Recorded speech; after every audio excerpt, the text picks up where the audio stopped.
Hello बच्चों, last topic जो हमने पढ़ा था वो था हमारे पास electric potential difference, electric potential energy और उनका रिलेशन, जिसमें हमने देखा था कि U final minus U initial होता है negative of work done by internal and conservative force from taking Q charge from initial point to final point. ये हमने देखा था U final minus U initial is equals to negative of work done by internal and conservative force from taking Q charge from initial point to final point. फिर हमने potential energy potential difference की बात की थी। वो था हमारे पास V final minus V initial is equals to negative of work done by internal and conservative force from taking 1 coulomb charge from initial point to final point. मतलब 1 coulomb charge को जब हम इनिशियल पॉइंट से final point पे लेके जाते हैं तो हमें पोटेंशियल एनर्जी पोटेंशियल डिफरेंस मिलता है।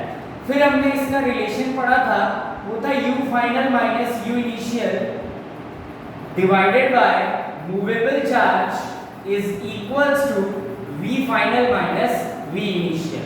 ये हमारा एक और रिलेशन था कि अगर पोटेंशियल एनर्जी डिफरेंस पड़ता हो और जिस चार्ज को आप मूव करा रहे हैं वो पता हो बेटा, तो पोटेंशियल एनर्जी डिफरेंस को मूवेबल चार्ज से डिवाइड देने पे पोटेंशियल डिफरेंस मिल जाता है, मतलब V final minus V initial. ये तीन चीजें हम पढ़ चुके हैं, ठीक है। अब हम डेफिनेशन बनाएंगे पोटेंशियल डिफरेंस की। तो write down definition of electric potential difference. definition of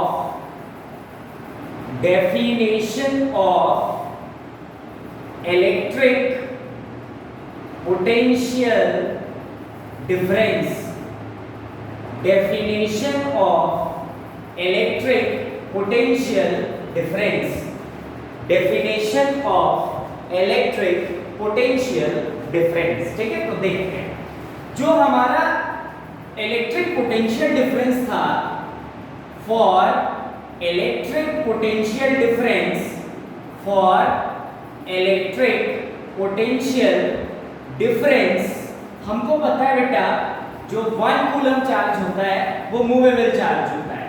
movable charge is 1 coulomb charge, ठीक है। अब इसमें हम दो केस पढ़ते हैं। पहला केस है case 1, if 1 coulomb charge is brought from point P to infinity।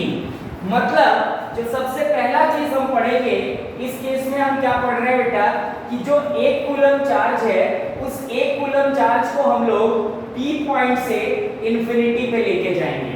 Will take 1 coulomb charge from point P to point infinity. ये है हमारा फर्स्ट केस। तो हम सब जानते हैं अगर P से इंफिनिटी पे लेके जा रहे हैं बेटा, तो इनिशियल पॉइंट हो गया तुम्हारा P और फाइनल पॉइंट हो गया तुम्हारा इंफिनिटी।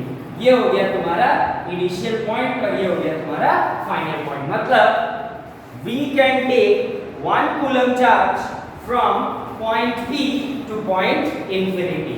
तो हम लिख सकते हैं V final minus V initial is equals to negative of work done by internal and conservative force। तो हम सब जानते हैं बेटा कि इंटरनल और कंजर्वेटिव फोर्स यहाँ पे कौन है?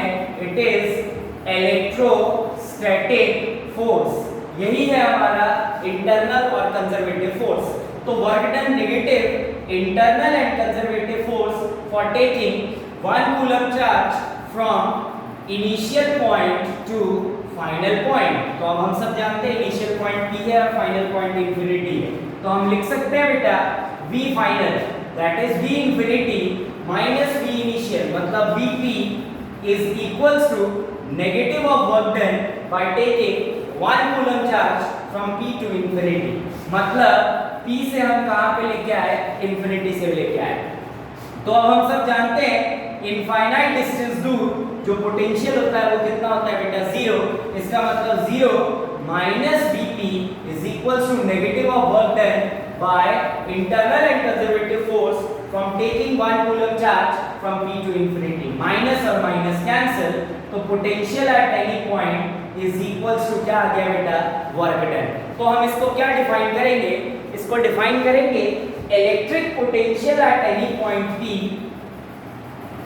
Electric potential at any point P, electric potential at any point P is equal to work done by electric force, work done by electric force to taking a 1 coulomb charge from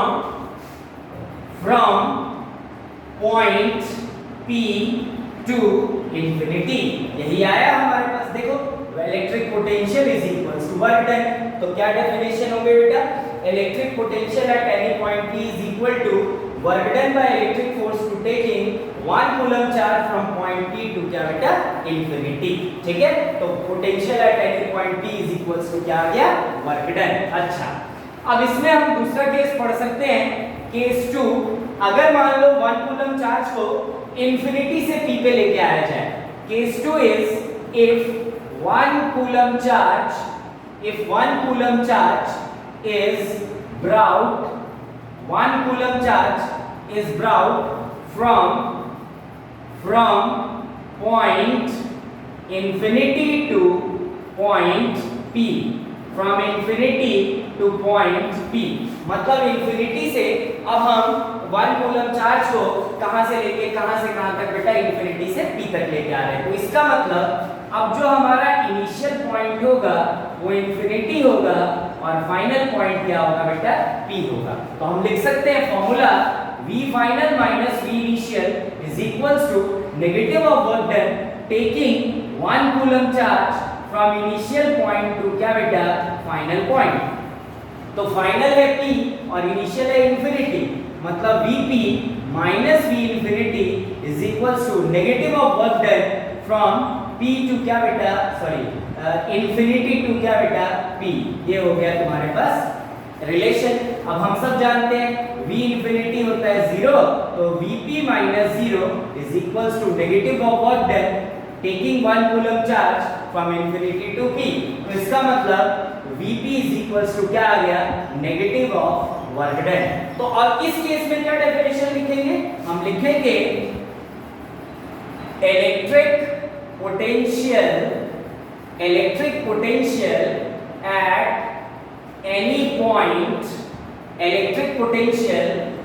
any point P is equal to negative of work done, is equal to negative of work done by electric force, negative of work done by electric force to taking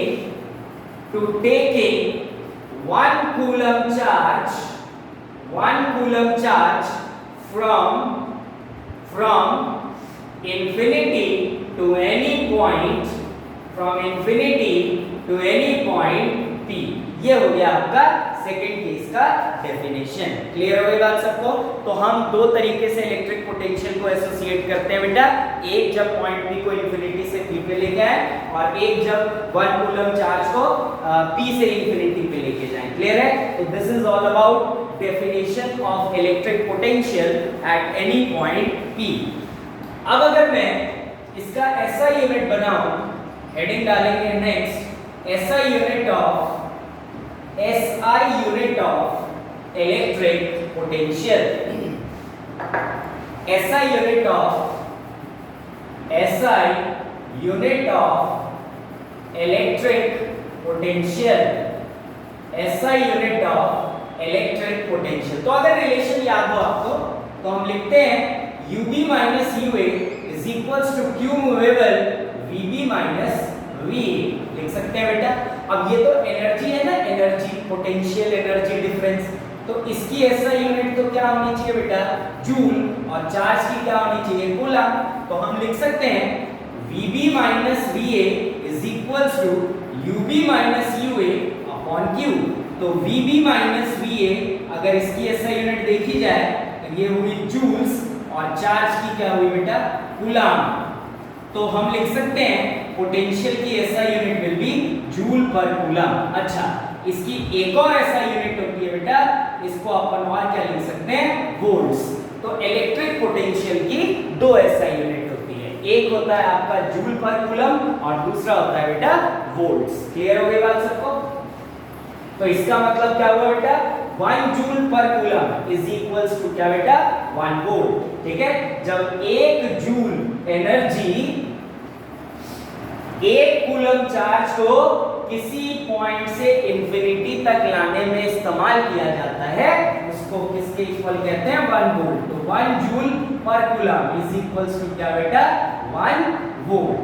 ये आ गया आपका relation. Clear हो गई बात? अब हमारा अगला बहुत इंपॉर्टेंट टॉपिक है बेटा, relation between electric potential and electric field.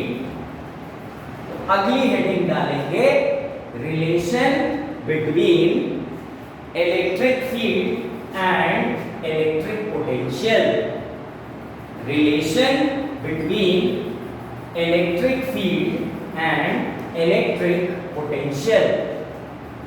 Write down next heading, relation between electric field and electric potential. Relation between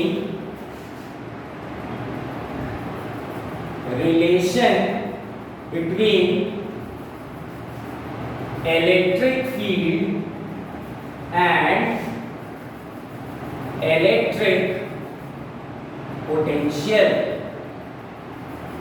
The relation between electric field and electric potential.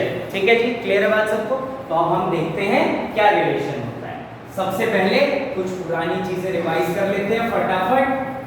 हमको पता है electric field due two point charge क्या होता है बेटा, E is equals to KQ by R square।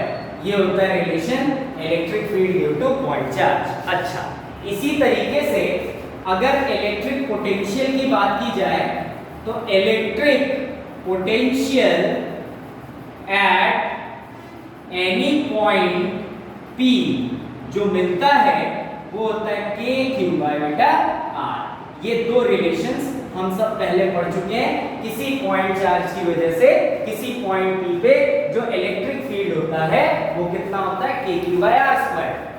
और किसी point की पे इलेक्ट्रिक पोटेंशियल की जो वैल्यू होती है वो कितनी होती है, KQ by R। Electric field किसी पॉइंट चार्ज की वजह से होता है KQ by R स्क्वायर और इलेक्ट्रिक पोटेंशियल की वैल्यू कितनी होती है, KQ by R। क्लियर हो गई बात सबको? तो अब देखो हम इलेक्ट्रिक फील्ड और इलेक्ट्रिक पोटेंशियल में रिलेशन निकालेंगे। बहुत ही इंपॉर्टेंट टॉपिक है, बहुत ध्यान से आपको समझना है। तो देखो क्या करना है। सबसे पहले let us consider a point charge capital Q which is fixed। मान लो हमने एक point charge capital Q consider किया है जो कि एक फिक्स चार्ज है, एकदम फिक्स है। तो देखो बेटा, ये है आपके पास एक कैपिटल Q चार्ज और ये जो चार्ज है बेटा ये है फिक्स चार्ज। क्लियर हो गई बात सबको? अब हमारे पास मान लो दो पॉइंट्स हैं। लेट्स सपोज एक पॉइंट A है और एक पॉइंट है B। ठीक है, जिसमें A पॉइंट इनिशियल पॉइंट है और B है फाइनल पॉइंट। ये हो गया आपका इनिशियल पॉइंट और ये हो गया आपका फाइनल पॉइंट। मान लेते हैं इस फिक्स चार्ज से A जो है वो RA डिस्टेंस पे है और B जो है बेटा वो RB डिस्टेंस पे है। ठीक है, क्लियर हो गई बात सबको? अब इस A और B पॉइंट के बीच में मैं यहाँ पे एक पॉइंट लेता हूँ P। इसका जो डिस्टेंस है वो है R। ठीक है, तो हम लिख सकते हैं कि A acts as initial point and B acts as final point। ठीक है, let A, which is RA distance, and B, which is RB distance from the fixed charge, which acts as initial point and final point. ठीक है बेटा, तो A initial point की तरह act कर रहा है और B फाइनल पॉइंट की तरह एक्ट कर रहा है। इसका डिस्टेंस RA और इसका डिस्टेंस कितना है RB। क्लियर हो गई बात। फिर consider a intermediate point P, ठीक है, between A and B, which is R distance from the fixed charge, ठीक है। तो फिक्स चार्ज से हमने क्या किया, R डिस्टेंस दूर एक पॉइंट कंसीडर कर लिया P, जो कि R डिस्टेंस दूर है बेटा, और ये जो पॉइंट है ये इंटरमीडिएट पॉइंट है A और B के बीच में। क्लियर हो गई बात यहाँ तक। अब समझना बात को ध्यान से। देखो, अगर ये कैपिटल Q चार्ज है तो हमको ना देखो रिलेशन निकालना है इलेक्ट्रिक फील्ड और इलेक्ट्रिक पोटेंशियल का। तो हम सब जानते हैं कि अगर P पॉइंट इस फिक्स चार्ज से R डिस्टेंस दूर है, तो ये जो कैपिटल Q चार्ज है बेटा, ये पॉइंट P पे कुछ इलेक्ट्रिक फील्ड बनाएगा। तो कैपिटल Q अगर हम लिखें आगे, तो capital Q creates electric field eight point P। हम लिख सकते हैं capital Q charge creates electric field at P, ठीक है बेटा। और इस इलेक्ट्रिक फील्ड की वैल्यू कितनी होगी, KQ बाय R स्क्वायर। और हम सबको पता है बेटा ये पॉजिटिव चार्ज है ना, तो पॉजिटिव चार्ज की वजह से किसी पॉइंट P पे जो इलेक्ट्रिक फील्ड होता है वो चार्ज से अवे होता है। और अगर तुम देखो तो इसकी डायरेक्शन इधर है, मतलब क्या बेटा, I कैप।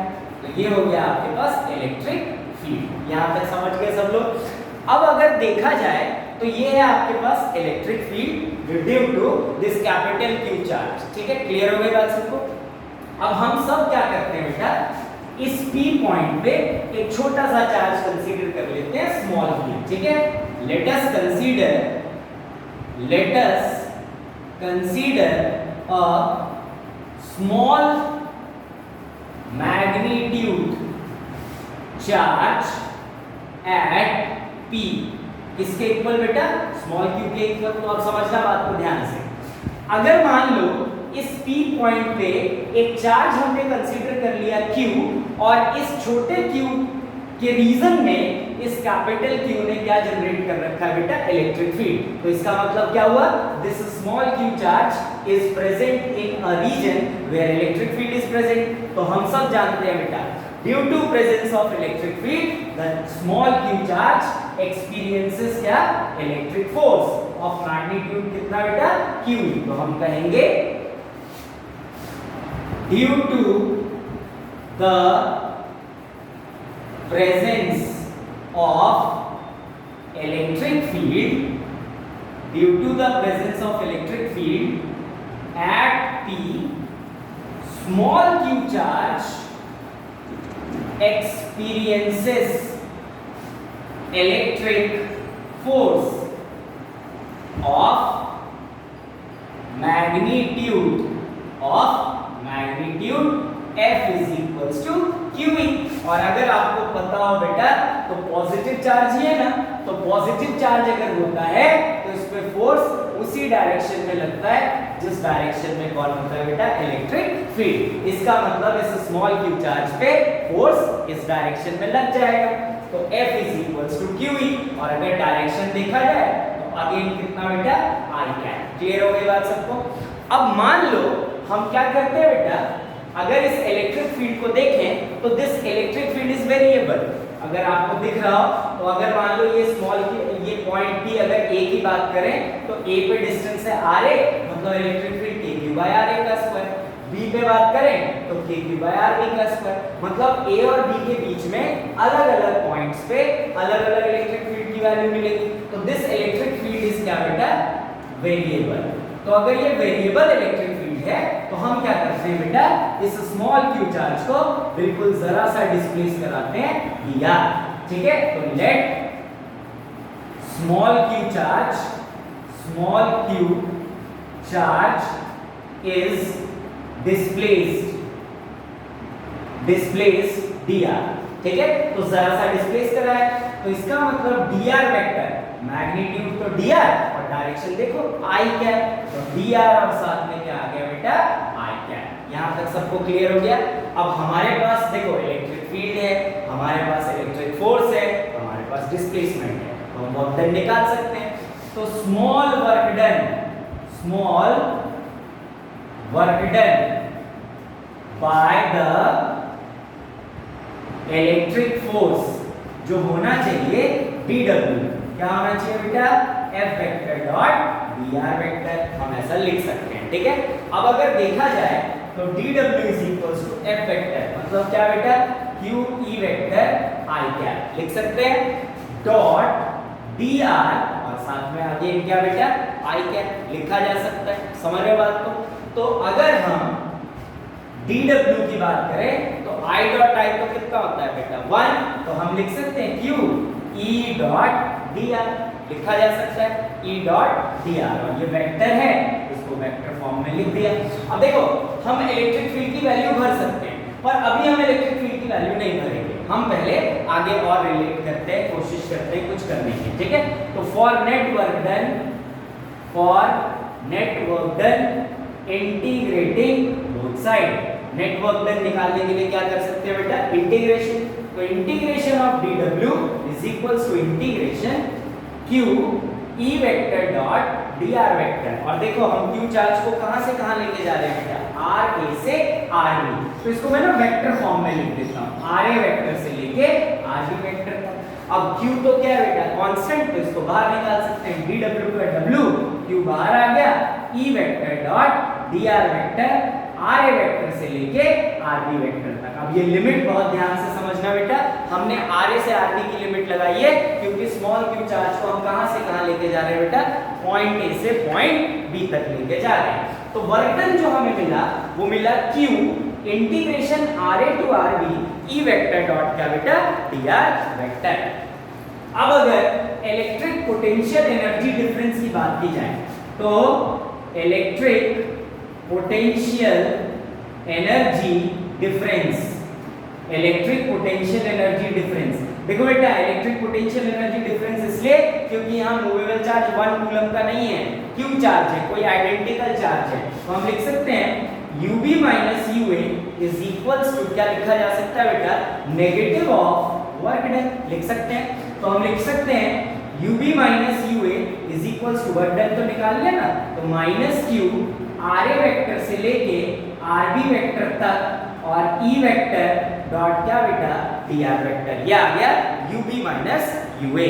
अब हम अगर इस q को नीचे ले आए बेटा, जो मूवेबल चार्ज है, अगर उस मूवेबल चार्ज को डिनोमिनेटर में लेके आ जाते हैं तो हमारे पास जो बात बनेगी वो हो जाएगी ub minus ua upon q is equals to minus ra vector से लेके rb वेक्टर तक e vector dot dr vector, ये आ गया हमारे पास। अब हम सब जानते हैं बेटा, अगर ub minus ua divided by q movable किया जाए तो वो होता है vb माइनस क्या बेटा, va, तो इसकी जगह हम क्या लिख सकते हैं, vb माइनस va। तो vb minus va is equals to क्या आ जाएगा बेटा, इंटीग्रेशन ra वेक्टर से लेके rb वेक्टर तक e vector dot dr vector, और एक माइनस का साइन भी हमारे पास यहाँ पे आ जाएगा। तो हमारे पास पोटेंशियल डिफरेंस जो आया a और b के बीच का वो आया बेटा vb minus va is equals to negative of integration ra से लेके rb तक ई वेक्टर डॉट क्या बेटा डी आर वेक्टर। अब हम सब जानते हैं हमारे पास दो केस पॉसिबल है, हो सकता है इनिशियल पॉइंट इंफिनिटी हो और फाइनल पॉइंट पी हो, या हो सकता है इनिशियल पॉइंट पी हो और फाइनल पॉइंट क्या हो जाए बेटा इंफिनिटी। तो देखते हैं इस रिलेशन को आगे और हम क्या कर सकते हैं। तो सबसे पहला केस हम करेंगे case one, if initial point is P and final point is equals to कितना बेटा infinity। तो इसका मतलब क्या हुआ दोस्तों, RA की जो वैल्यू होगी वो कितनी हो जाएगी, इनिशियल पॉइंट को P लिया तो RA की वैल्यू जो मिलेगी वो क्या मिलेगी बेटा R, और RB की वैल्यू क्या मिलेगी इंफिनिटी। क्लियर हो रही है बात सबको। तो हम लिख सकते हैं VB फॉर्मूला है VB minus VA is equals to negative of RA से RB E vector dot DR vector. ये है हमारे पास। अब VB मतलब फाइनल मतलब इंफिनिटी, मतलब V infinity minus VB is equals to minus RA is R, RB is infinity E vector dot DR vector. अब हम सब जानते हैं बेटा V इंफिनिटी की वैल्यू कितनी होती है 0, इसका मतलब minus VP is equals to minus of integration R to infinity E vector dot DR vector. अब माइनस और माइनस तो क्या हो गया बेटा कैंसिल, तो हम लिख सकते हैं VP is equals to R to infinity E vector dot DR vector. ये आ गया आपके पास एक formula potential at any point P का। अब हम दूसरा केस पढ़ेंगे केस 2, यदि पॉइंट P जो है वो फाइनल पॉइंट है और इंफिनिटी जो है वो इनिशियल पॉइंट है। तो अब देखते हैं केस 2, दैट इज केस 2 क्या लिख सकते हैं बेटा, if initial point is infinity and final point is P। अगर इनिशियल पॉइंट इंफिनिटी है और फाइनल पॉइंट P है तो इसका मतलब RA की वैल्यू क्या लिख सकते हैं, इनिशियल पॉइंट इंफिनिटी और RB क्या है बेटा P, इसका मतलब कितना R। अब फॉर्मूला क्या था हमारे पास फॉर्मूला है VB minus VA is equals to negative of RA to RB E vector dot DR vector. तो हम VB मतलब फाइनल पॉइंट मतलब VP minus V infinity is equals to minus integration RA is infinity and RB is R E vector dot DR vector. अब हम सब लोग जानते हैं बेटा इनफाइनाइट पॉइंट पे इलेक्ट्रिक पोटेंशियल कितना होता है 0, इसका मतलब VP minus 0 is equals to minus infinity to R E vector dot DR vector. इसका मतलब VP इज इक्वल्स टू क्या बेटा, infinity to R E vector dot DR vector. ये आया आपके पास इलेक्ट्रिक पोटेंशियल का relation at any point P। Clear हो गई बात सबको। तो ये दो केस हमने देखे थे। अब ये बहुत ही इंपॉर्टेंट टॉपिक है बेटा, क्यों, क्योंकि अभी हम थोड़ा सा समझने की कोशिश करते हैं। देखो जो हमारे पास रिलेशन आया है वो रिलेशन आया है VP is equals to R to infinity E vector dot dr। और अगर इस रिलेशन और इस रिलेशन को आप देखें तो यहाँ लोअर लिमिट R है, यहाँ अपर लिमिट R है, यहाँ अपर लिमिट इंफिनिटी है, यहाँ अपर लिमिट R है। क्लियर हो रही है बात सबको। तो लिमिट के बदलने से अगर आपको दिख रहा हो तो एक माइनस का सिंबल है बेटा, तो ये एक इंटीग्रेशन की प्रॉपर्टी होती है। क्या प्रॉपर्टी होती है बेटा, अगर लिमिट a से b f of x dx है तो इसको minus b to a f of x dx लिखा जा सकता है। मतलब कि लिमिट के इंटीग्रेशन, लिमिट के चेंज होने से क्या होता है बेटा, अगर लोअर लिमिट अपर बन जाए और अपर लिमिट लोअर लिमिट बन जाए दोस्तों, तो फिर साथ में एक किस चीज का सिंबल आ जाता है, नेगेटिव का सिंबल आ जाता है। क्लियर हो रही है बात सबको। तो इस चीज को हम ध्यान रखेंगे, ठीक है। कुछ मैथ्स के इंपॉर्टेंट टर्म्स हैं जिनका इस्तेमाल यहाँ पे होगा, उन चीजों को हम पहले पढ़ेंगे और आप लोग भी अपनी अपनी नोटबुक में लिखेंगे इस चीज को, ठीक है। अगर लोअर लिमिट a है और अपर लिमिट b है और फंक्शन है f of x dx, तो लिमिट के बदलने से क्या हो जाता है बेटा, माइनस का एक साइन आ जाता है। क्लियर हो गई बात? अब एक और इंपॉर्टेंट टॉपिक जो है उसको समझना पड़ेगा हमें, differentiation of any integral. Differentiation of any integral, किसी इंटीग्रल का डिफरेंशिएशन क्या होता है। ठीक है, जैसे लेट सपोज मान लो हमारे पास दिया हुआ है r is equals to integration a to b। Let suppose हमारे पास दिया हुआ है r is equals to integration a to b f of x dx। ठीक है, f ऑफ x dx। और मान लो आप इसका इंटीग्रेशन करते हैं, मतलब you have to find dr by dx। ठीक है, क्लियर है बात सबको? तो इंटीग्रल का डिफरेंशिएशन करना है। ठीक है, तो अब एक चीज ध्यान रखना बेटा, इंटीग्रेशन क्या करता है, डिफरेंशिएशन को कैंसिल कर देता है। क्लियर हो गई बात सबको? देखो कैसे, इसका इस टाइप का रिजल्ट क्या है। तो हम लिख सकते हैं dr by dx is equals to d over dx, और r की ये पूरी वैल्यू है, तो हम लिख सकते हैं integration a to b f of x और साथ में क्या दोस्तों dx। अब देखो जो डिफरेंशिएशन होता है ना वो इंटीग्रेशन को खत्म कर देता है, और रिजल्ट क्या बचता है, dr by dx is equals to f of b minus f of a। बहुत ही इंपॉर्टेंट है बेटा, इस चीज को ध्यान रखना। किसी भी इंटीग्रल का डिफरेंशिएशन अगर दिया हुआ है r is equals to limit a to b f of x dx, और हमें बोलता है फाइंड dr by dx, तो हम क्या करेंगे बेटा, डिफरेंशिएशन और इंटीग्रेशन एक दूसरे के अपोजिट होता है, हमको पता है। तो एक प्लस मान ले एक माइनस मान ले तो कैंसिल हो जाता है, और फंक्शन के साथ अपर लिमिट माइनस फंक्शन के साथ क्या आ जाता है बेटा, लोअर लिमिट। ठीक है, तो अब हम देखते हैं हमारा इस चीज का इस्तेमाल कहां पे होना है। अभी अभी हमने जो रिजल्ट निकाला वो है v potential at any point, potential at any point p क्या दे रखा है बेटा, v is equals to minus integral infinity to r, और साथ में क्या बेटा, e vector dot dr vector. ठीक है, अब मैं क्या करता हूं बेटा, इसको dr के रिस्पेक्ट में डिफरेंशिएट कर देता हूं दोनों तरफ। तो differentiate both side, differentiate both side with respect to क्या बेटा, dr। ठीक है, तो हम लिख सकते हैं dv by dr is equals to d over dr minus integral e vector dot dr vector infinity to क्या बेटा, r। अब देखो वही चीज बन गया, डिफरेंशिएशन से इंटीग्रेशन क्या हो जाएगा, कैंसिल, और लिमिट आ जाएगी, अपर लिमिट फंक्शन के साथ माइनस लोअर लिमिट फंक्शन के साथ। तो इस चीज को अपन क्या लिख सकते हैं बेटा, हम इसको लिख सकते हैं dv इज इक्वल्स टू, देखो डिफरेंशिएशन और इंटीग्रेशन तो cancel, minus e vector r, upper limit r है, माइनस e वेक्टर इंफिनिटी। अब देखो बेटा electric field at infinite distance भी क्या कंसीडर किया जाता है, zero.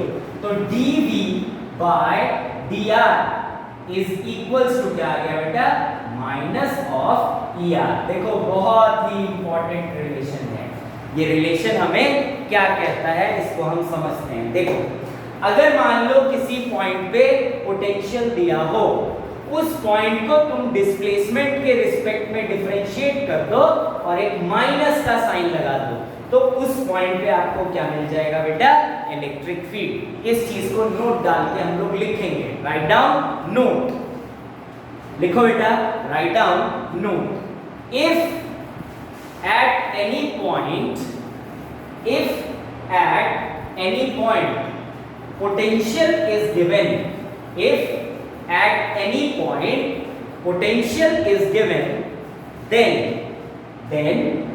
if we differentiate, then if we differentiate the potential, then if we differentiate the potential with respect to displacement, with respect to displacement along with a negative sign, along with a negative sign, then we will get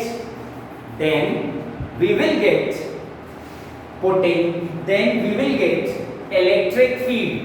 Then we will get electric field at that point. Then we will get electric field at that point. ठीक है, मतलब अगर potential को displacement के respect में differentiate कर दो और एक माइनस का साइन लगा दो बेटा, तो उस पॉइंट पे आपको क्या मिल जाता है? इलेक्ट्रिक फील्ड मिल जाता है। क्लियर हो गई बात सबको?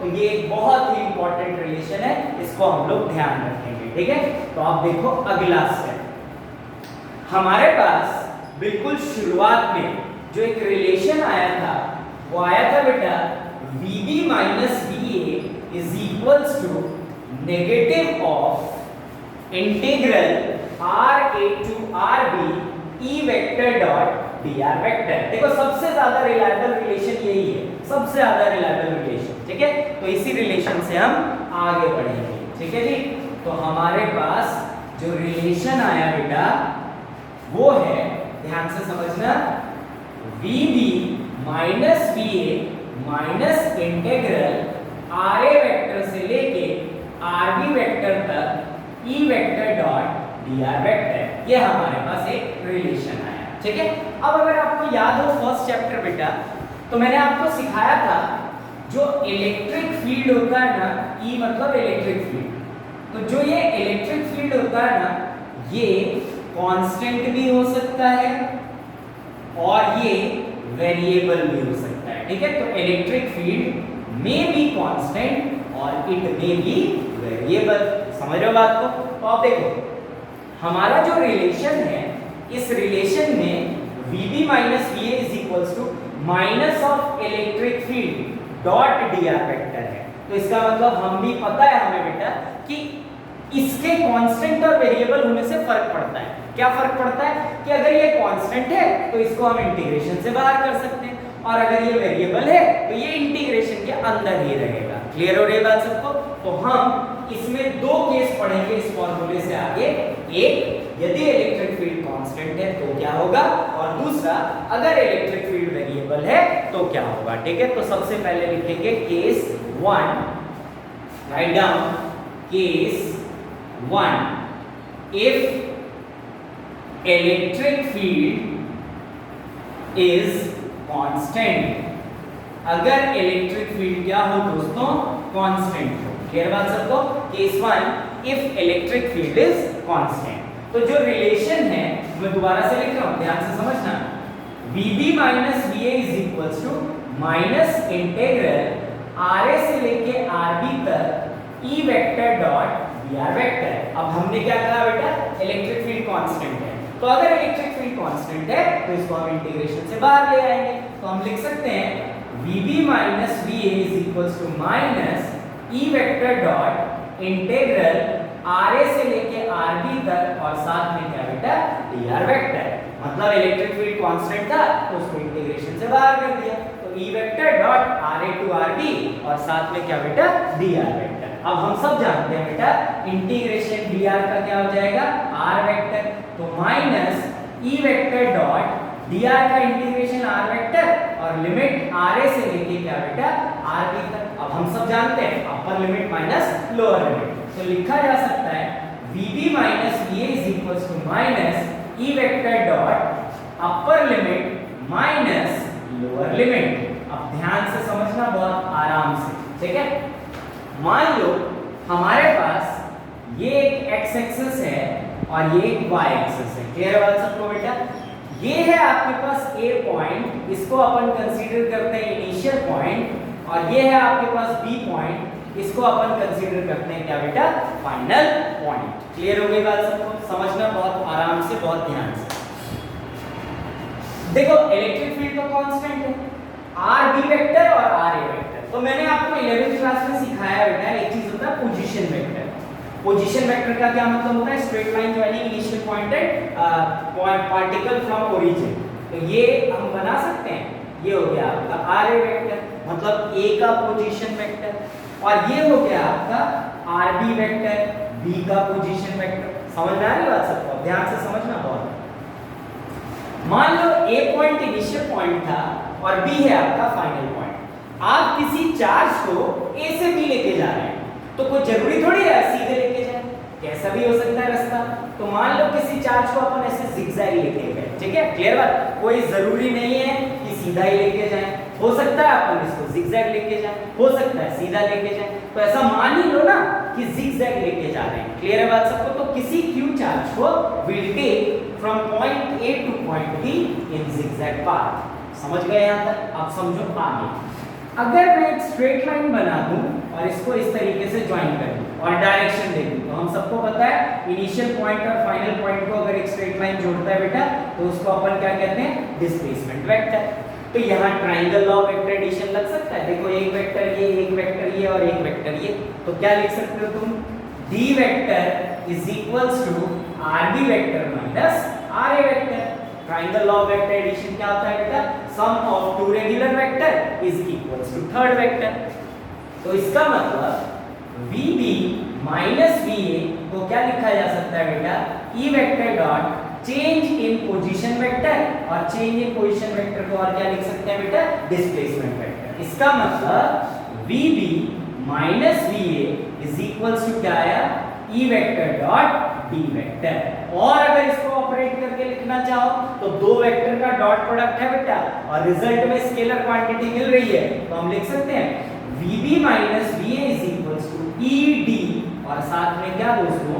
cos theta. अब समझना यहाँ थीटा का क्या मतलब है।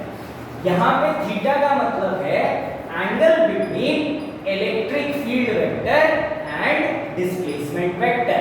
डिस्प्लेसमेंट मतलब वो डिस्प्लेसमेंट जिससे तुम क्या कर रहे हो बेटा? चार्ज को लेके जा रहे हो। तो हम कहेंगे where theta is angle between electric field vector and displacement vector. जो थीटा है बेटा वो एंगल है इलेक्ट्रिक फील्ड वेक्टर और डिस्प्लेसमेंट वेक्टर का। तो देखो मैं यहाँ पे ना क्या करता हूँ? इलेक्ट्रिक फील्ड की डायरेक्शन बना देता हूँ। मान लो यहाँ पे इस तरीके से कुछ इलेक्ट्रिक फील्ड है और हम पढ़ रहे हैं बेटा इलेक्ट्रिक फील्ड क्या है? कांस्टेंट है। तो डायरेक्शन और लाइंस के बीच का गैप क्या होना चाहिए? सेम। और मान लो ये जो इलेक्ट्रिक फील्ड है ये डिस्प्लेसमेंट से कुछ एंगल बना रहा है, कितना? थीटा। समझ में आ गई बात? तो कुल मिला के जो रिजल्ट आया बेटा, वो रिजल्ट क्या आया है? It is VB minus VA is equals to minus of E vector dot RB vector minus RA vector. अब समझना बात को बहुत ध्यान से। अगली चीज बेटा देखो, RB मतलब होता है फाइनल पॉइंट और फाइनल पोजीशन वेक्टर, और RA का मतलब होता है बेटा इनिशियल पोजीशन वेक्टर। तो समझना बात को ध्यान से। अगर इलेक्ट्रिक फील्ड कांस्टेंट होता है ना बेटा, तो जो चार्ज जिस पाथ से लेके जाते हैं उसकी कोई डिपेंडेंसी नहीं होती है। ये सिर्फ और सिर्फ किस चीज पे डिपेंड करता है? Initial point and final point. समझ में आ गई बात? तो हम ये याद रखेंगे और नोट डाल के इस चीज को लिख भी लेंगे कि if electric field is constant, if electric field is constant, then the electric potential difference between points cannot depends on path taken by charge. It only depends on initial point and final point. It only depends on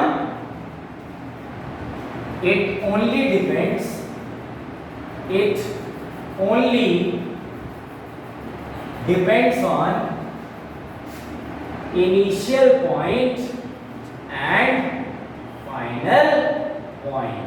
ये सिर्फ और सिर्फ किस चीज पे depend करेगा बेटा?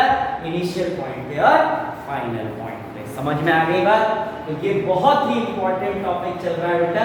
बहुत सारे सवाल पूछते हैं नीट और JEE में। कंसेप्चुअल टॉपिक है ये, इसलिए इसे बहुत आराम से पढ़ो, ठीक है। अब देखो हमारे पास जो रिलेशन आया वो आया VB minus VA is equals to negative of E vector, ठीक है, डॉट D वेक्टर। यही था, हमने कहा VB माइनस VA को लिखा जा सकता है E D और साथ में cos थीटा, जहां पे मैंने आपको बताया कि थीटा का मतलब होता है बेटा angle between electric field vector and displacement vector. अब ये एंगल कुछ भी हो सकता है, तो बस इसी पे रह के अब हम अलग अलग केसेस के बारे में बातचीत करेंगे और बहुत ध्यान से समझना। सबसे पहला केस है case A, if angle between E and D is 0 degree. अगर बेटा इलेक्ट्रिक फील्ड और डिस्प्लेसमेंट वेक्टर के बीच में एंगल कितना है, 0 डिग्री। समझ रहे हो बात को? तो देखो क्या मतलब है कि मान लो ये तुम्हारा इलेक्ट्रिक फील्ड का डायरेक्शन है और तुम जो चल रहे हो वो A से B की तरफ चल रहे हो, ये है D। तो अब देखो डिस्प्लेसमेंट और इलेक्ट्रिक फील्ड दोनों का एंगल सेम है, तो इसका मतलब VB minus VA is equals to, समझना, माइनस ED और cos थीटा की वैल्यू कितनी है, 0। तो अगर cos 0 की बात की जाए बेटा तो cos 0 हम सबको पता है कितना होता है, 1 होता है। तो हम कह सकते हैं VB minus VA is equals to क्या आ जाएगा बेटा, माइनस ED।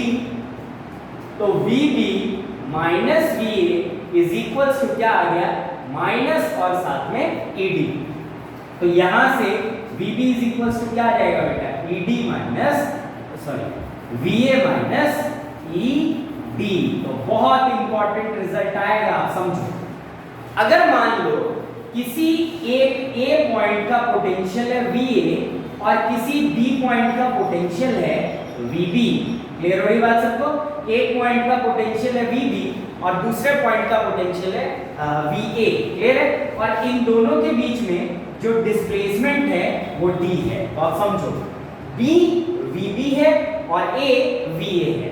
अगर VB की बात की जाए तो VA में से कुछ माइनस हो रहा है बेटा, तो इसका क्या मतलब हुआ, इसका ये मतलब हुआ VA इज ग्रेटर देन क्या बेटा, VB। तो आप समझो बात को ध्यान से। ये वो केस था जिसमें इलेक्ट्रिक फील्ड का डायरेक्शन और चार्ज के डिस्प्लेसमेंट का डायरेक्शन, दोनों का डायरेक्शन सेम है। मतलब अगर तुम इलेक्ट्रिक फील्ड के अलोंग चलोगे तो तुम्हारा पोटेंशियल क्या होगा बेटा, डिक्रीज होगा।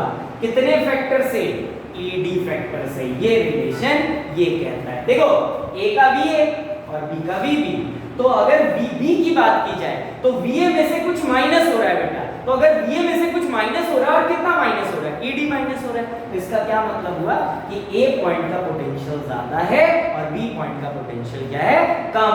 तो बहुत इंपॉर्टेंट चीज, और इसको हम याद रखेंगे कि अगर हम लोग इलेक्ट्रिक फील्ड के डायरेक्शन में चलते हैं बेटा तो हमारा पोटेंशियल कम होता है। क्लियर बात सबको? If we move along the direction of electric field, और हम सब जानते हैं इलेक्ट्रिक फील्ड का डायरेक्शन क्या होता है, हायर पोटेंशियल से लोअर पोटेंशियल की तरफ, मतलब प्लस से माइनस की तरफ। तो हम लिखेंगे नोट डाल के, if we move along the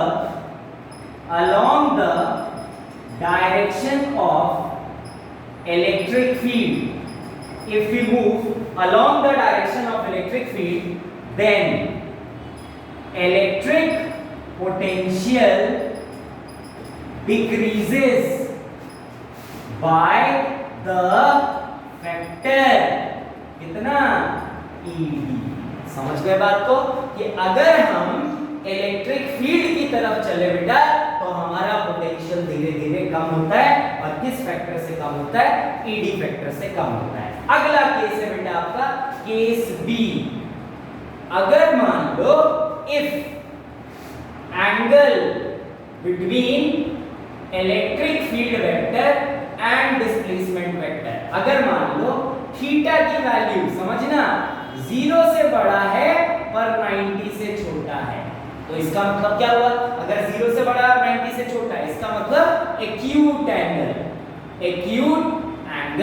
समझ रहे हो बात को? तो देखो ध्यान से, मान लो ये है तुम्हारा इलेक्ट्रिक फील्ड का डायरेक्शन और जो अब एंगल है बेटा वो एक्यूट है, मतलब 0 से बड़ा और 90 से छोटा। तो देखो मान लो ये तुम्हारे पास पॉइंट ए है और ये तुम्हारे पास पॉइंट बी है, ये डिस्प्लेसमेंट। और अब अगर तुमको दिख रहा होगा तो एंगल 90 से छोटा है बेटा। तो अगर एंगल 90 से छोटा है मतलब एक्यूट एंगल है, तो इसका मतलब समझना फर्स्ट क्वाड्रेंट और फॉर एक्यूट एंगल जो cos थीटा होता है बेटा वो कैसा होता है, पॉजिटिव वैल्यू का होता है।